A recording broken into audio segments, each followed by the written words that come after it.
All right. Welcome, everybody, to this episode of Monetizing Your Mental Capital. I'm your host, Will Christensen. I have Tom Shipley here. Tom, appreciate you joining us. Excited to be here, Will. So right before we hit the record button, Tom and I were riffing on virtual reality. And we were talking about how, the world has kind of gone virtual. If you're watching the video right now, I'm going to pull back the curtain a little bit here. I actually have a virtual green screen behind me. So if you're listening to this and you're not on there, go check out the YouTube video. But my background is now totally green, and it just has the little Seller Labs bobber logo thing in there. If I turn that off, you can see I'm in a construction zone. Like I'm moving stuff around in the background. It's all sorts of crazy. That's kind of what opened our conversation up, as we were talking a little bit about some of the geeky things that I do, adjusting different stuff. And Tom was saying that you were on a call with somebody earlier that had some cool tech. Yeah, so he was showing off I believe it was his Meta Ray-Bans that basically he was using it for audio, a microphone, and audio and audio so he could hear. And instead of a headset. And it was in a public space and the quality was fantastic. What I was sharing with them is what I actually went to the Apple store this weekend. And I said, what I'm looking for is I have a lot of travel coming up. I'm addicted to my 49-inch monitor. Anything I go back down, I'm just not as efficient. I want to be able to get a augmented reality experience using goggles. And I want to be able to emulate that. But they said, that's easy. And I said, yeah, but what about Zoom? Okay, now we're talking something different because basically, yeah, I can see the person I'm talking to. I can see you will perfectly if wearing goggles. But then you're looking at a guy wearing goggles, okay? Yeah, we got Cyclops going on here, and Cyclops isn't as much fun to talk to. So I got you. And did they? I'm curious. So our conversation continued, and I responded and said, well, my uncle actually has a pair of the Vision goggles, and they have cameras inside them that point back towards his face. So like if he moves his eyebrows up and down, his virtual version of himself moves his eyebrows up and down, and they actually do a 3D scan of his face. And they've even released the second version of this thing, right? So that you could have, like they were thinking exactly that. What about a Zoom call? How do I show myself to the other person on the other end of the screen and connect those dots? And I'll tell you, looking at it, like it looks like him, oh, that's my uncle. Yeah, I got it.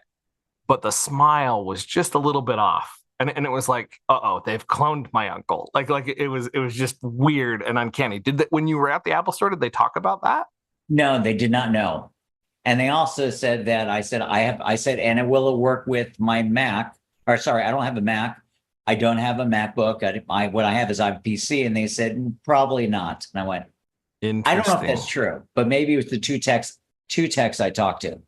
Man, that's so interesting that the text, because he's literally using the Vision. I think it's the Vision Pro. I can't even remember. It's one of those headsets, and he is in fact using that, and it does have cameras inside it that are pointed back. Incredible. See, this is hilarious. Not even the techs at Apple understand what's possible right now.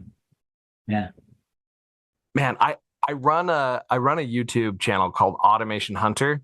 And I'm constantly reviewing new stuff that's coming out and just talking about things.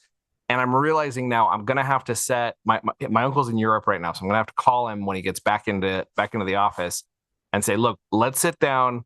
Let's record a Zoom call with you on there and show them like, here's my uncle with the, giant goggles on, and here's his virtual. Like, I think that would actually be an interesting demo, and I'll have to send you the episode when we record it. So, man, we're on the cutting edge where even the Apple techs don't even know what tech they have. I don't think we're that far away. And I would be curious. I wonder, like he doesn't have a PC. I have a PC. I'm going to have to come over to my house, and we're going to have to see if we can get a virtual environment to work on my side. I know you can do that, Tom, with the new Oculus headset. That guy works for the virtual screen. I do not know if it will do Zoom calls, like if it has inward facing cameras the same way and a 3D scan. I'm sure, they all watch each other, right? It'll be interesting to see when that becomes a reality. And it will be even better when they look like just normal glasses, and I could do the same thing. Oh my gosh. Well, we're getting closer and closer to that. I keep seeing, I keep getting ads on Facebook for a pair of glasses that I can play like a video game console. Like I slap those on, sit on my couch, and I can play my video game like in a massive viewing window. Like that seems to be more, and they look like just a normal pair of glasses. So we're getting closer and closer to having, I think the most interesting part about it is we're not going to need screens. Well, that's the whole thing is this thing about the fact that I need a 49-inch monitor and I'll be doing a lot of traveling and I'm thinking about it. In another couple of years, I won't think twice about it. The nice thing, Will, is now that we talked about it on my social feed, it's going to be coming up now as far as You're welcome. ads, content, everything. So. Yeah. So it only took a minute to figure that out. That like, okay, Google is definitely taking, because I'm using Google, like Android, Samsung device. They're definitely feeding some of that information, that intent data over there, because I've had conversations before where all I'm doing is saying it out loud, and then it's showing up in my feeds, and nobody's saying, hey, we're listening to you all the time and feeding that information over to the advertisers, but they are. Yes, yes. It's kind of like the other technology that has that level of talent that's even more significant than that is my wife. She doesn't even have to be in the same state, but she'll kind of know what I'm talking about. For me, it almost feels like telepathy at that point, and it just starts to get, oh wait, is your nose itching? You must be talking about you. There's definitely that level. Tom, okay, so jumping from virtual reality into reality, the first question I like to ask on this podcast is, Tom, why would an Amazon seller or an e-commerce seller who may be interested in monetizing their mental capital, why would they want to hear from Tom? What does Tom Shipley have to offer for the table in his background that might make that interesting? Well, I'm going to share this, that as the entrepreneur who has built brands from scratch and platforms from scratch for 25 years. And I'm going to share this with you. Starting a brand from scratch is kind of like being dragged through asphalt and glass. It is tough. It is difficult. And when you think you're about to stop being dragged, you're dragged again. And it's most difficult from 0 to 1 million. 1 to 5 is tough. And again, things get to be easier, and change is always some challenges there from doing that.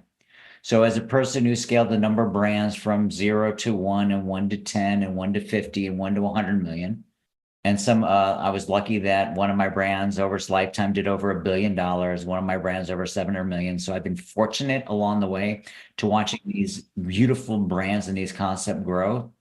I've discovered a new leverage that every CEO should be thinking about in order to scale their business, period. And it's what I've been doing for the last 5 years and what I lean into and when I'm spending my time teaching about it. Do I love owning and operating agencies and brands? The answer is absolutely. But what the thing that I want to talk about today is the ultimate leverage that can solve almost every business challenge you have and enable you to scale in a lower risk way. And it's something that I talk about a lot and I freely share information on, because I think, why should everyone have to go through the expense and the years of what it took me to learn it? Why shouldn't they have it? I love it, Tom. I think that teaching and educating is one of the fastest and best ways to overcome some of those challenges around, getting your name out there and connecting those different dots. And so I couldn't agree more with the idea of sharing that knowledge with those around you. And I appreciate you jumping on the podcast to share. We're going to move to our second, and I'm sure you've got multiple people on the edge of their seats like, wait a minute, what's the secret?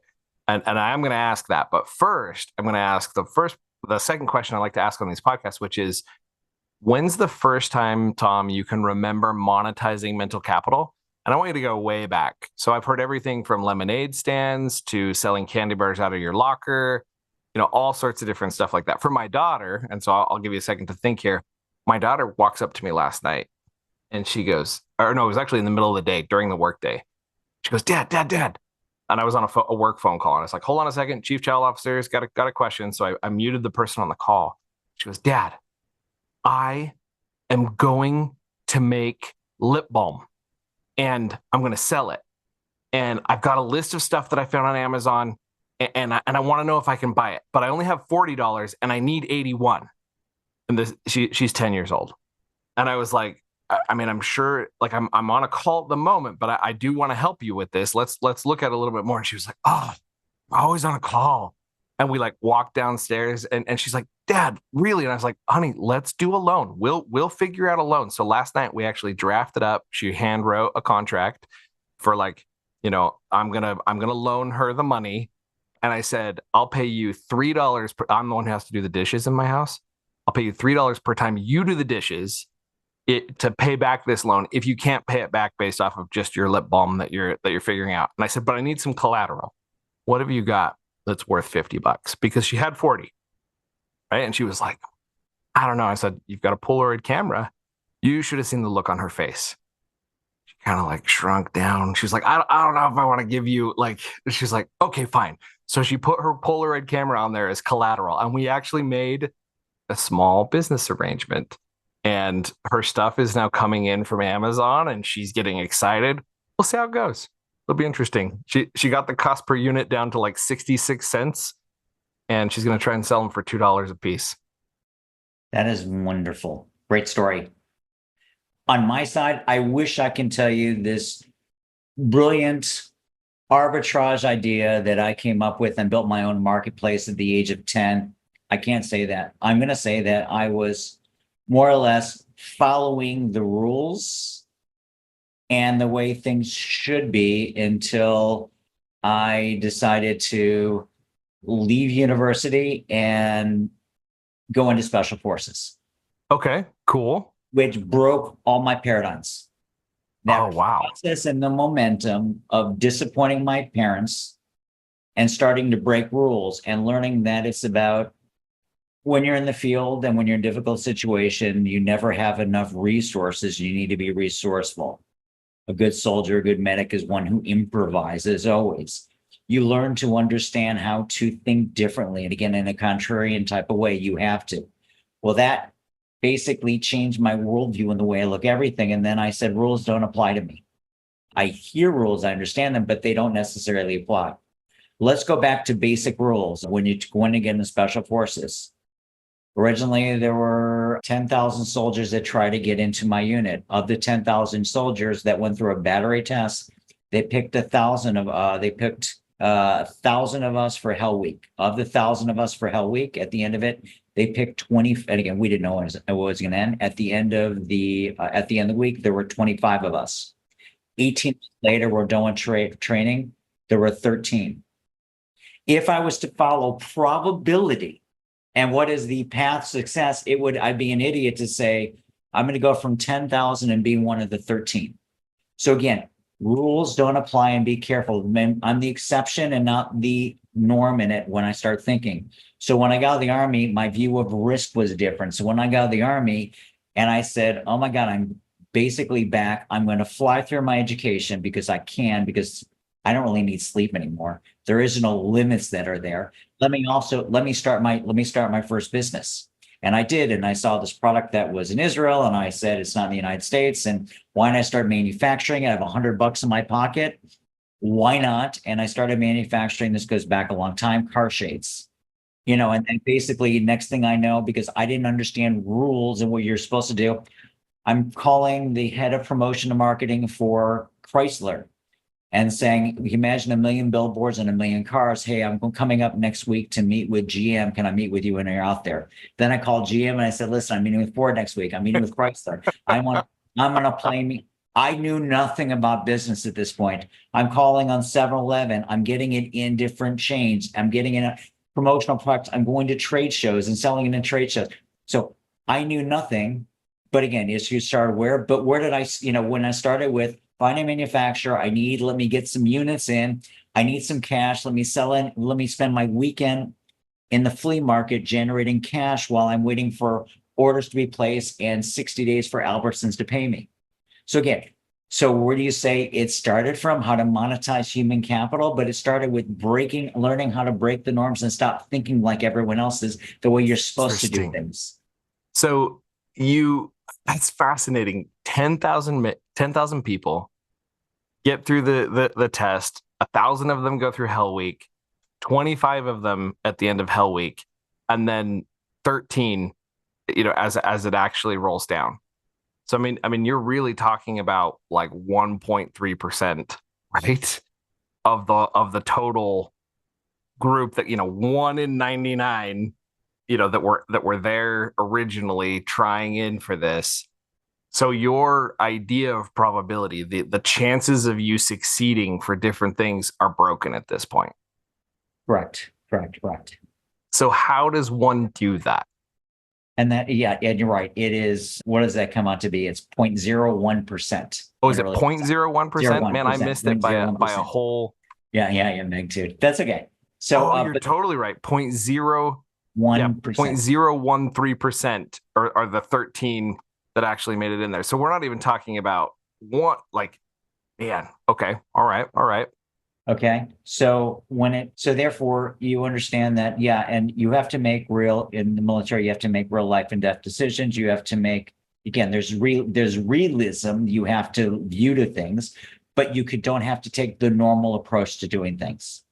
And you have to be innovative. And therefore, when it comes to businesses, and therefore, the other thing you look for is, in the military, you're looking for force multipliers. You're looking for things that give you an asymmetric advantage over everyone else. And I call it, for entrepreneurs, it's leverage. Where can I get leverage? Can I leverage partnerships? Can I leverage strategic relationship? How can I leverage my network when the most valuable thing you're doing as an entrepreneur from day one is building your network and investing in your network? How can I get that asymmetric leverage? And that's what I've been spending my life looking at, is how can I get that leverage? Getting into direct response marketing was all about leverage. It's a one to many, and having that process that goes. It's, my first business, it was a service business. It was consulting, and man, it was a bitch. And trying to get to $1 million, I couldn't even imagine it as I was working my way towards that. But then the next business was, I kept on adding zeros. The next business, it was, how do I get to 10 million? The next business was, how do I get to 100 million? So again, it was just, but those are just zeros. But again, the point is how can I use systems and processes, but then think asymmetrically about things, and how can I find the points of leverage? So if I'm the average e-commerce seller and I'm out there considering this idea of monetizing my mental capital, I'm out there trying to consider the idea of possibly starting an agency, possibly, doing an info product, possibly going out there and starting a SaaS business. If I'm in those modes and I'm realizing that I'm stuck in the way everybody else is thinking, I have not yet been able to break out of that mindset. What exercise, what program, what thoughts, what books should I be reading? What would help me? Because you went through not only a very physical, like being chosen like that. I mean, that's a big deal. And like you said, probability wise, if you were to go roll those dice, like you would have been like, yeah, but it'd be crazy to think that I was one of those people. But the experience gave you evidence that, maybe these rules don't apply. And I think that first step is, having that assumption.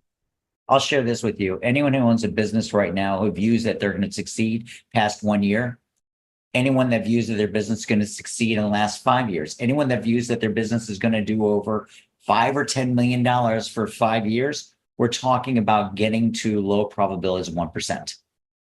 So again, that means 99% of people are going to fail where you are succeeding. So again, that's the difference with the entrepreneurs. The entrepreneur faces adversity from the very beginning. And the question is you don't give in. Your family's telling you to give up. You're crazy. They might say, go for it. But when you're seeing the adversities, we told you so. It wasn't going to work. Why are you doing that? Why do you constantly push things? Okay. As entrepreneurs, we are facing this. And what makes the successful entrepreneur versus the unsuccessful is this level of grittiness. Yeah, we have to, it's basically, we're really good at white knuckling. We understand when we have to pivot a little bit or redefine or get clarity, but we just don't fucking give up. We just are tenacious and we give up and we don't give up. Now, so that's when we talk about probability. Now, the question is, how do we think differently? First thing is change your location, change the people around you. Okay. And you are the average of the people that you put around you. So level up, and you either earn into it through working on your network and leveling up, finding mentors, or you dig deep and pay for it. How do you pay for it? Is you get into masterminds and group that are a level up above you, that have people and networks that are, and basically is that, unfortunately, and it was tougher to find back then in my earlier businesses, is I wish I would have done that and paid. It's really interesting, Will, is when your daughter goes to college and it's, let's just say tuition then is going to be 60,000 a year, and on average right now, some schools are 80, some are less state. So we'll talk about that. And your daughter is outstanding, did not get a scholarship, but she found the program that she will excel in. She's going to be an engineer, and she got into just a let's say she got into Caltech and said, Dad, I want to go there. Will you find the resources to spend $60,000 and get her through college somehow, one way or the other? One way or the other, I'm going to. You're going to do that, okay? Question is, do you think the average entrepreneur, an average person who's listening, will think twice about spending $60,000 on themselves for their own development? Yeah. See, that's okay. The thing. It's You'll that moment of like, yeah, you're spending on your kids where you don't know what the ROI. They could end up. Listen, a friend of my wife, she got her bachelor's from MIT in physics, her master's in aeronautical engineering from, I think it was Caltech. And then she called her dad and said, Dad, I'm making a slight different direction in my life. I'm going to the CIA. He said, I knew with some security work. She said, Dad, Culinary Institute of America. I want to be a chef. And then after that, she worked for an Iron Chef. She ended up being a Pilates instructor. Okay. So I just want to say is, you never know when you invest in your kid where that ROI, but you love it and do it. But yourself, you are an entrepreneur, you're a founder, you're there, you're doing it. This is the ability to get asymmetric opportunities for growth and leverage by changing your network and your knowledge.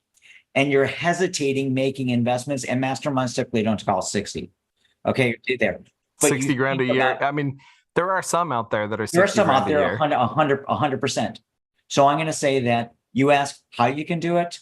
There's plenty of content, again, rooms you can get into, content networks. So, but changing your room, changing the people, and then absorbing the content and reading things that are not necessarily in your lane. I don't care that your specialization, that you're the greatest. The reason why you're successful is because you have this special trick you do in PPC, and you taught your team, and that's where you really focus on, how you're growing your Amazon business. But get out of the box there, okay? And the problem is we think so myopically. Now, what I'm going to go on. I was just going to say this. There's a book called The Giant Leap, and literally the whole book is about the glass ceiling that we create for ourselves.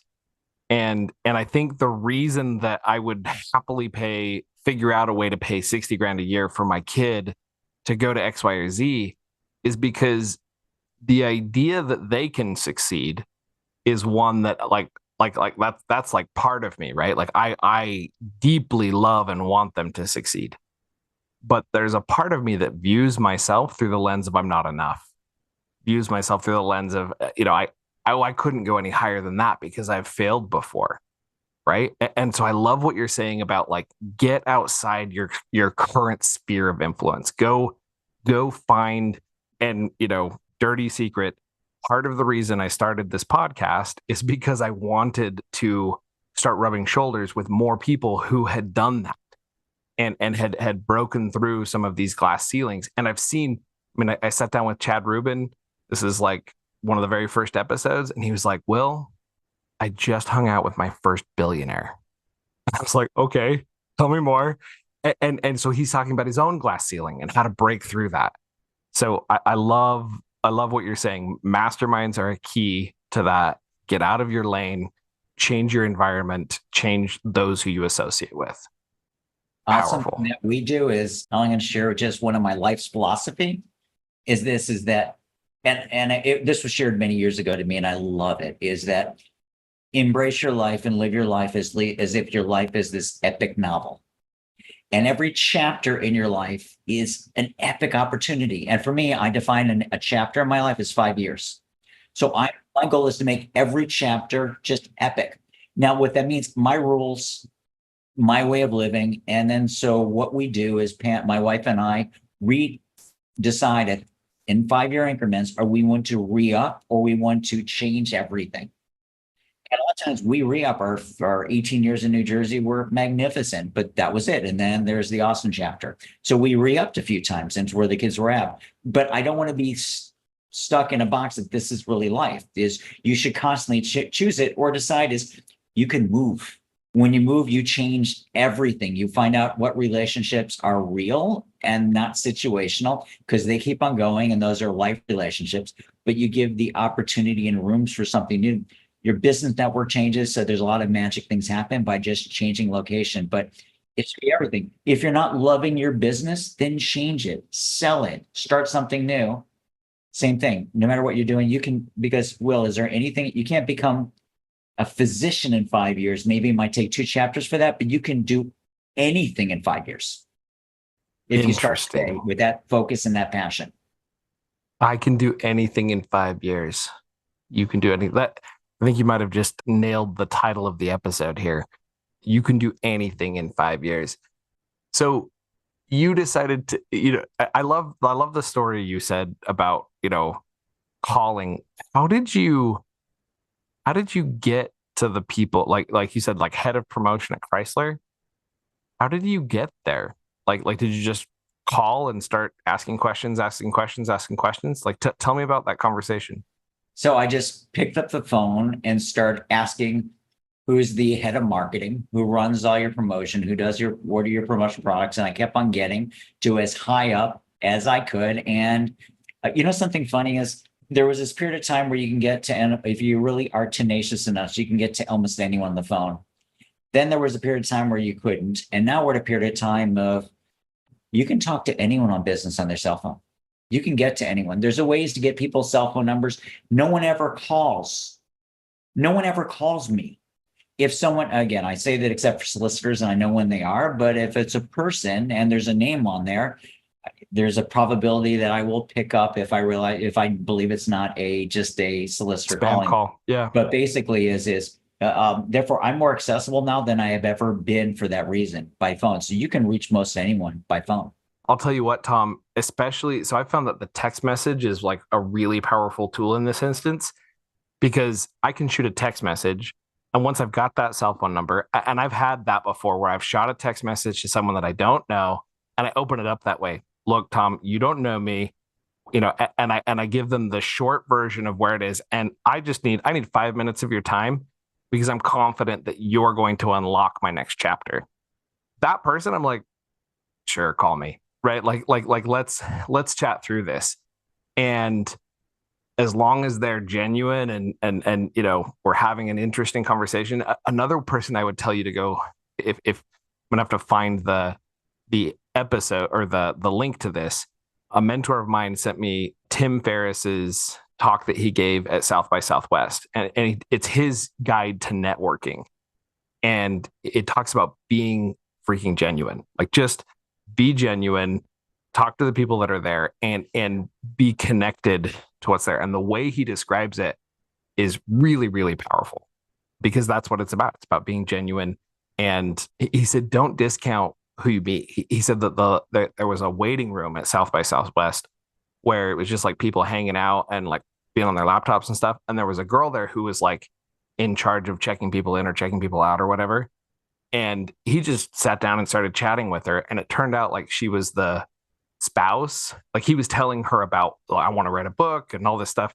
And she was the spouse of someone totally famous who actually unlocked the deal for his first book. And it wasn't, like he just was genuine enough that he talked about it. And he said, told the person what I'm trying to do. And they unlocked the door. So that's another thing, if you're talking about like opening up, networking, how to grow into that, I'll have to mention that episode. It changed the way I looked at it. That's really great. As you have scaled out and changed your mindset and shifted into these other businesses and started these new chapters, what would you say has been the biggest barrier besides your own mindset of the rules don't apply to me? Like, oh no, well, let's start with the barriers. The barriers are the same with everyone else, is that I've been burned. I have failed and I failed and I failed and I failed and I failed along the way. what happens is, we get patterns in our head, basically that says you don't do that. Your dinosaur brains, your prefrontal cortex, that's basically wired in certain ways. So the fact is I get rules in my head of what I shouldn't do and not to push it, and setting limits, and then forcing myself with new challenges. So let me throw out to you a conceptual Blockbuster thing that I did in the beginning of COVID. So a lot of people spent time when COVID hit and they were stuck at home, and I no longer had my 90-minute commute from door to desk going to Jersey City, and we lived in New Jersey. And so rather than watch Tiger King, which I never watched, but I heard people enjoyed it during the beginning of COVID, I called up a buddy of mine in Austin, Texas. I said, Brian, let's do something fun. Let's buy a company. Let's buy an Amazon brand. And he said, great. A couple of days later, I called him up. I said, Brian, instead of buying one, why don't we buy 2 Amazon brands or e-com brands? He said, great. And he had a really nice Amazon agency. And then I started thinking, I said, add a 0 to that idea. Instead of buying 1, why don't we buy 10? Let me add a 0 to that idea. Let me add 2 zeros. Let's buy 100. Okay, okay. So then I was reading an article by in Harvard Business Review that had the one of the most powerful questions. And this resonates with me, and I teach it to my teams. The question is what would have to be true to make this possible? Because our brains are wired to think about obstacles. Well, if you flip the question, what would have to be true to make this possible? So what then I started doing is writing down operating assumptions, and we came with all the operating assumptions that have to be true for us to buy 100 brands.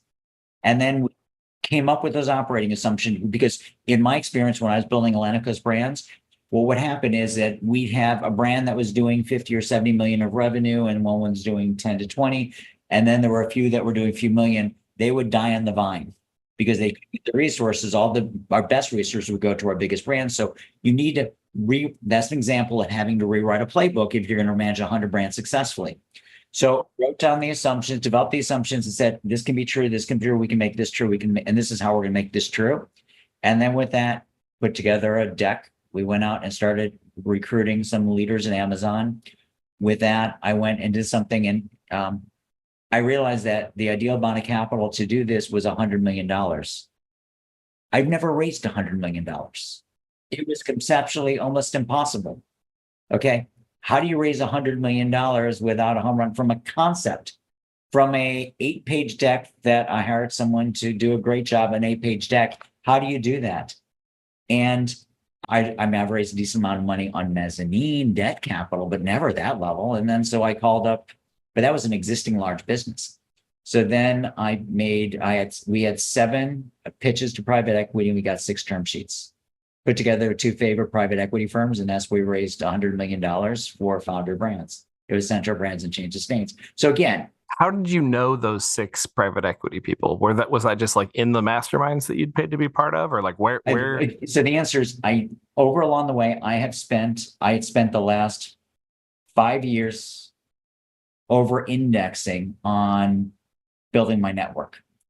So that I'm just spending more resources on that. And so my network was good. And I developed relationships and authentic relationships. So when I was doing this idea, I called people that I knew, and they would introduce me to someone who introduced me to someone else who said, hey, this people might be interested, and got a warm introduction. And that was it. I love it. I think one of the things that I'm hearing from you is ask for what you want. And I love what you said about adding a 0.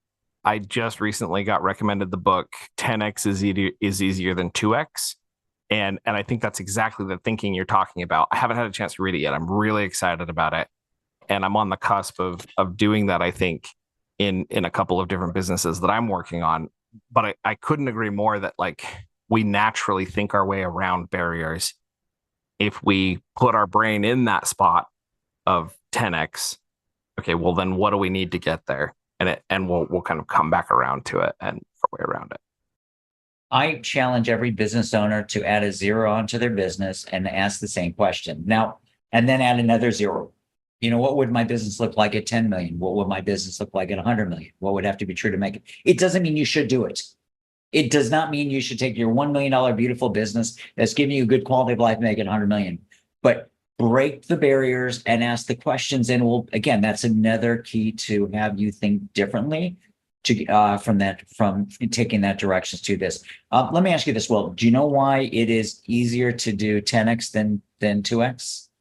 I think it's got to be just the subconscious ability to overcome those challenges as you work backwards, because you break through those mental barriers, and those are what are holding you back. That's my guess. What is it, Tom? Okay, so if I was going out and said, listen, I have a great idea. I'm going to build a $10 million business and I'm raising $5 million to do this. Okay. Do you think I could have recruited, with my partner, recruited senior team levels at Amazon to do that?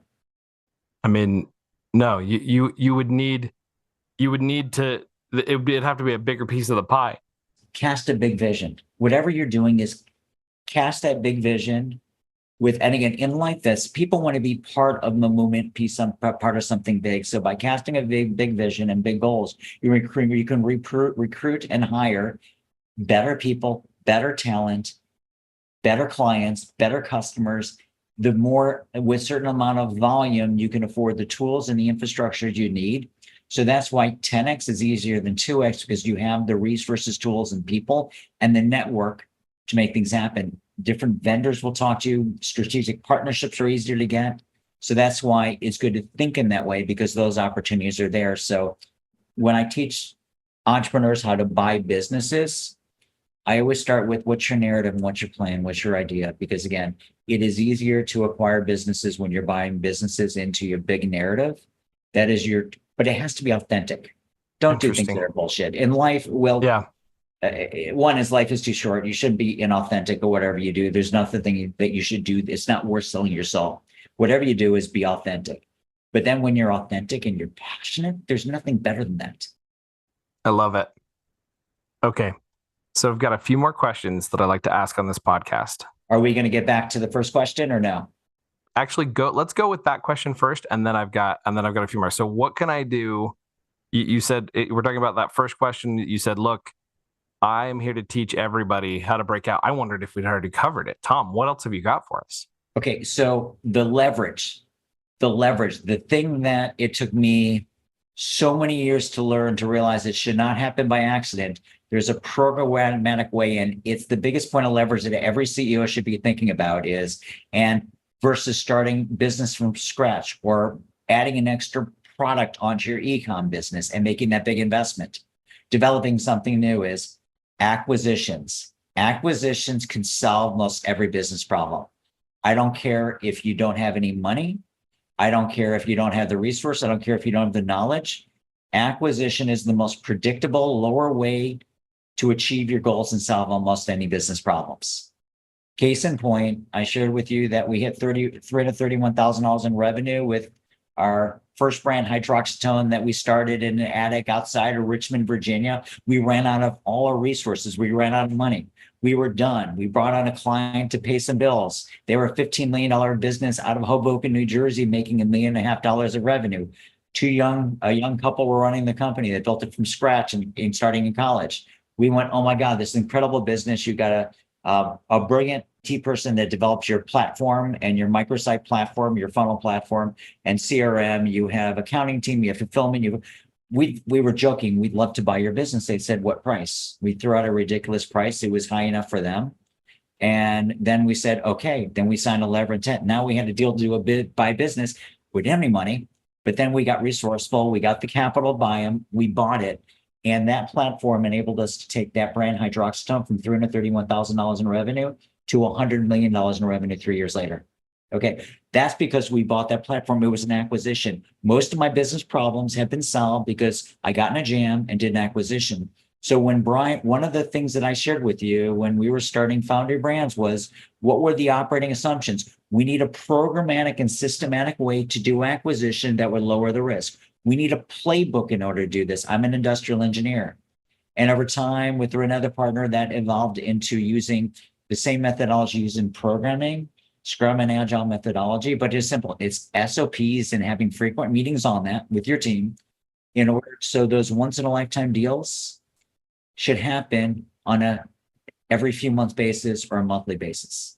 That sounds like Period. who, not how. Have you read that book? Yes, 100%. So I mean, and when you said like most of my problems in business can be solved by an acquisition, like the big hairy ones, that's where I've gone, and I've found that that's very fascinating because I hadn't considered the idea of acquisition, and I can see. So how do you acquire if you don't have money? Do you go find somebody to do a seller finance deal? It's everything. So then this way is there was a guy who worked for me many years ago. We lost contact and came back in my life, luckily about a year ago. And he came to every 6 months. We hold events. We teach agency and brand owners how to their acquisition. And he came to one of the events, and it was like boom, because he had a piece of equity in a small little PR agency, and it just hit him like this. Fast forward, he followed the playbook. He basically talked to 70 sellers. And remember, there are so many agendas as far as what people are selling. He talked to 70 sellers, people that were interested in selling, that he reached out to through either LinkedIn or email, that weren't actually going through a broker. And so he found an agency. It was a few $1 million a year, a great, brilliant agency, and is able to buy majority control of that agency. In the end, he could either it could either be not a lot of money that either he happened to borrow out of his home equity loan. However, I also lined up for him a lender that would give 1 month of revenue on this acquisition, and that was it. You don't need money to do acquisitions. Now suddenly he owns a few $1 million agency, and he's using it as a platform and he has 3 other deals now in the pipeline to merge with that business. Again, anything is possible once you change your attitude. But the most beautiful thing is, well, the person that he is now, and he says this, is different than the person who started that journey a year ago. Okay. He's the confidence, the strength, his worldview, and he views M&A as the funnest game in the world. And it's the highest and best use leverage of a CEO's time. And that's why I enjoy teaching it and watching, pulling people into Willy Wonka and the Chocolate Factory, kind of bringing people in and just exposing them to the world. And Will, you're I don't know if you know this, your mic's off, just in this new world. And anyone can do it. And if you have an existing business that's successful, so let me share this with you is with Atlantic Coast Brands, we had a new product line. It was a brilliant brand. We did it. It was successful from the very beginning. It scaled fast, but it ate a lot of cash. It was profitable on our P&L, but our investment capital in it was $7 million after 3 years.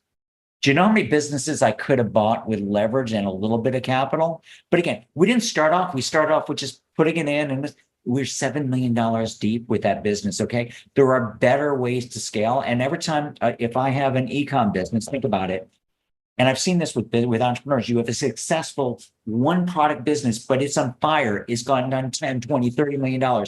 And you have the wind at your back. And you have a couple things you cross-sell to your product, but you don't have another hero product. So you hire a head of product development, and they start jamming up products. And now suddenly they do minimum order quantities at a decent price. And these aren't off the shelf. And they start coming to your warehouse. And your marketing team is focusing on your biggest product. Meanwhile, the products are stacking up in your warehouse.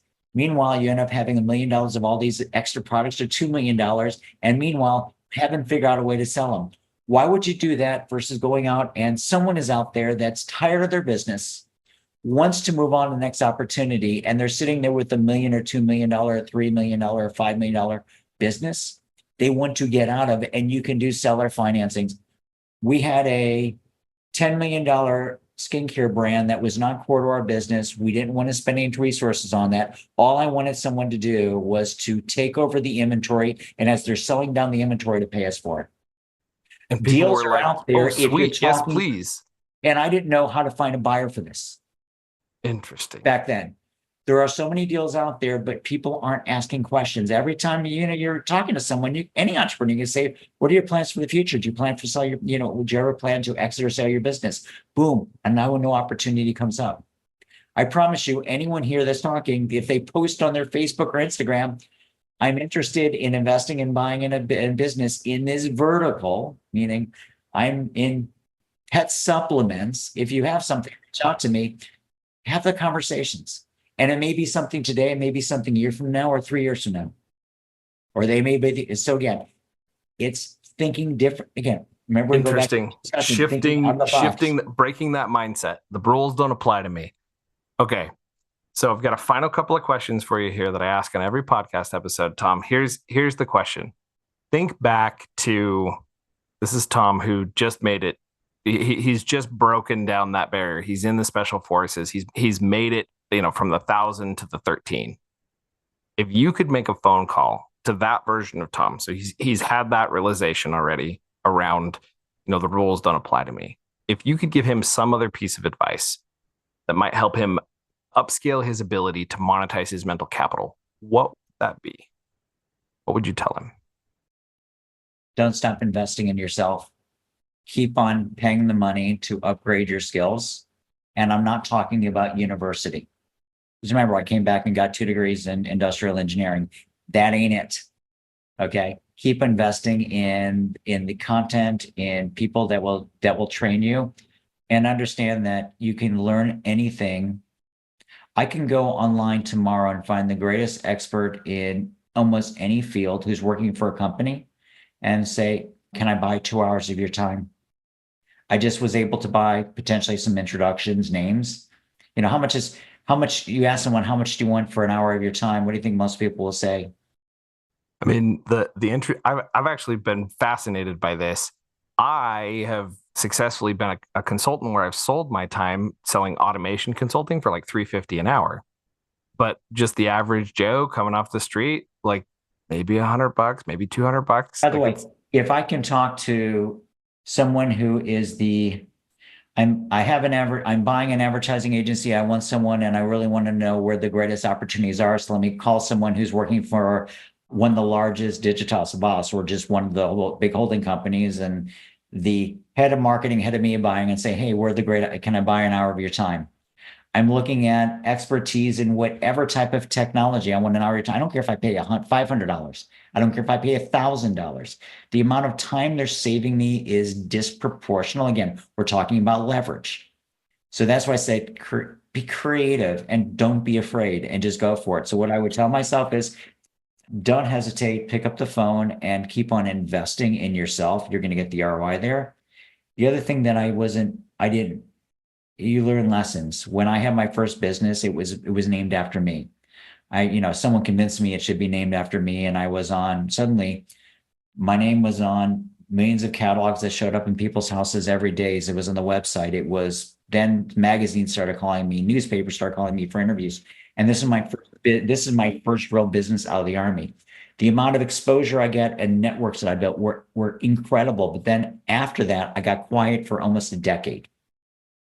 No PR, no nothing. I got quiet, which was, in hindsight, I wasted a decade of potential relationships and building opportunities. And therefore, now with social media, you have the ability to have a voice, and you should be investing in your content and sharing your knowledge as a way of building your network every day, because you can leverage that and use it. And ultimately, with all of us, we're here on this earth for a short time.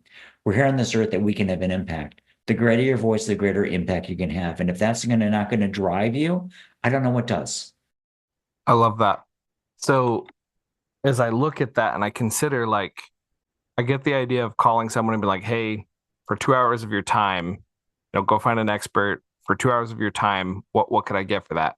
Yeah. And I'd flip the difference after this. I love your advice. Is there any way I can get some more time to talk about it? I'm even willing to pay for it because I value it. Again, it's the way you frame it. Love it. Love it. Any other ways, if I'm trying to invest in myself and get that sort of, upscaling that way, what other ways am I finding Udemy courses? What would you say? Yes, there's online courses you can do, and that's a great way of learning, but there's nothing like going into an immersive environment, because when you go into an environment of a conference, a summit, especially when it's a learning 2 or 3 day course where it's people of your peers or people that are higher level, even, you have the opportunity to develop relationships there. Again, it's the same theme going over again. Immersive learning, it gives you a chance to break the norms when you get out of your current environment, going to different area. So pay for conferences, pay for summits, and go and just travel and get outside your comfort room and comfort zone. And yes, you never have enough time. You never can afford to leave. Do it, because I always say that 2 years from now, looking back today, how are you going to view this decision? You're not going to remember all the busy work or things that had to get approved and other things you had to do, but going and learning and the experience and the development, the time with family, the impactful things. What is the highest and best leverage use of your time? You should be asking every day from the view of 1 year from now or 2 years from now, looking back, what did I do today? What did I do this week? That was the highest, best use that had the biggest impact on my life and my family and my kids. I love it. Okay. So final 2 questions for the episode. 1, I'm going to give you the opportunity. We're going to pretend that you stepped into an elevator with an Amazon seller, and he turns to you and says, yeah, I'm an 8-figure Amazon seller. And then you're welcome to, tell him whatever you want. You got 60 seconds.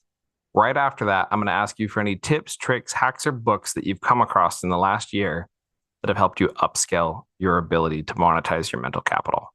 So first, you've stepped into that elevator. I've got a timer here. I've started it. Guy turns over and says, I'm actually an 8-figure Amazon seller. What's next? Again, it's what I do is I'd ask the question is what's next and what's your goal? That's fantastic. Congratulations. What's your goal with the business? And again, if you're looking for specific tips as far as technical, that's a prior chapter of my life. The question is what is your goal? What's next? What is your goal as far as what you want to achieve? You want to take your 8-figure business to 9-figure business.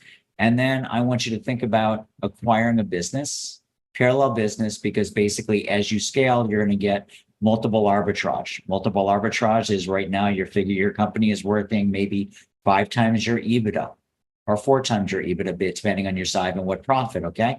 Well, suddenly you double that. Well, you just added an extra turn to that business. And therefore there's a significant return on investment there. And it gives you better opportunity to sell a business, especially if it's in a similar niche to yours. Or you can grind it out and try to organically get there. I love it. Tips, tricks, hacks, or books you've come across in the last year that have helped you upscale your ability to monetize your mental capital.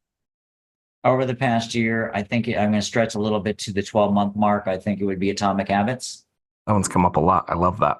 What do you love about Atomic Habits? There were a lot of lessons things that I've done that I went, aha, and a couple things I locked into and actually embraced it further. So for one, the concept is, and I share this with other CEOs now, and founders and entrepreneurs, is I want you to add, let's go back to the zero conference, the zero concept. Okay. Let's add a 0 onto your business. Let's add another 0 onto your business. I want you to visualize this. I want you to imagine what it's like. I want you to feel it. Now, I want you to imagine yourself as the CEO of that business, as that founder running that business. Who are you at that point? Now, I want you to bring that person to today and assume the identity today. The person you are now the person you were 5 years ago could not have built the business that you have now. You became that along the way. So the goal is, Atomic Habits, assume the identity. So why assume someone else's identity? Assume the identity of you in the future to now. Gives you the confidence and a different viewpoint in order to get you to think in the way to get you to that level of growth and that scale. Beautiful. Beautiful. And then, I love it. And then my other go-to, because I love marketing and sales, is Alex Hormozi's books. Alex Hormozi is a freaking genius. I love that guy.